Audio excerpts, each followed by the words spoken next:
बिबट्याच्या हल्ल्यात तरुण जबर जखमी, 2 बिबट्याचा थरार। सकाळी भर दिवसा मका पिकांना पाणी देत असताना बिबट्याने केला हमला, परिस्थिती भयानक। तरुणाचा जीव वाचवण्यासाठी आरडाओरड, वन विभागाने घेतली दखल, जखमीला शासकीय मदत देण्याचे आश्वासन। बिबट्यांना पिंजऱ्यात जेरबंद करण्याची मागणी। कन्हाळा गावातील शेतकरी भयभीत। नवापूर तालुक्यातील विसरवाडीपासून 1 किलोमीटर अंतरावर असलेले कन्हाळा गावात सकाळी 8 वाजेच्या दरम्यान मका पिकांना पाणी देण्यासाठी गेलेल्या तरुण 2 बिबट्याने हमला करून जबर जखमी केल्याची भयानक घटना घडली। दानियल दिवाणजी गावीत राहणार कन्हाळा हा तरुण आपल्या शेतात सकाळी 8 वाजता मका पिकांना पाणी देण्यासाठी गेला होता।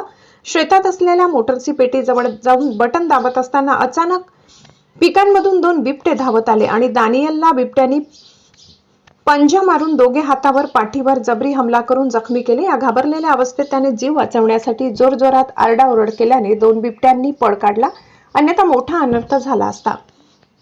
जखमी तरुणाला नातेवाईक आणि गावकऱ्यांनी उपचारासाठी रुग्णालयात दाखल केले।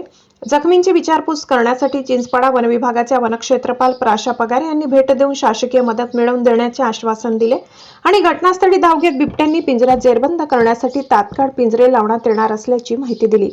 विसरवाडी पोलीस प्रशासनाने घेतली जखमींची भेट। लोकशाही हक्क न्यूज चॅनलसाठी जयस्वाणी, विसरवाडी। मी शेतामध्ये गेलो होतो मोटर चालू करायला। 8 वाजून 10 मिनिटं झाले होतं। अच्छा, मोटर चालू केली आणि जेव्हा जात होता ना तेव्हा मक्कामधून डायरेक्ट निघाला आणि डायरेक्ट हमला केला। किती होते बिबटे? 2 होते। दोघांनी केला हमला का एकाने केला? एकाने। आणि कुठे पळाले ते मग तिकडे दुसऱ्या मक्कामध्ये निघून गेले। हो का? मक्के जायला सर्वकडे कुठं डायरेक्ट नखा मारले त्यांनी? हां, डायरेक्ट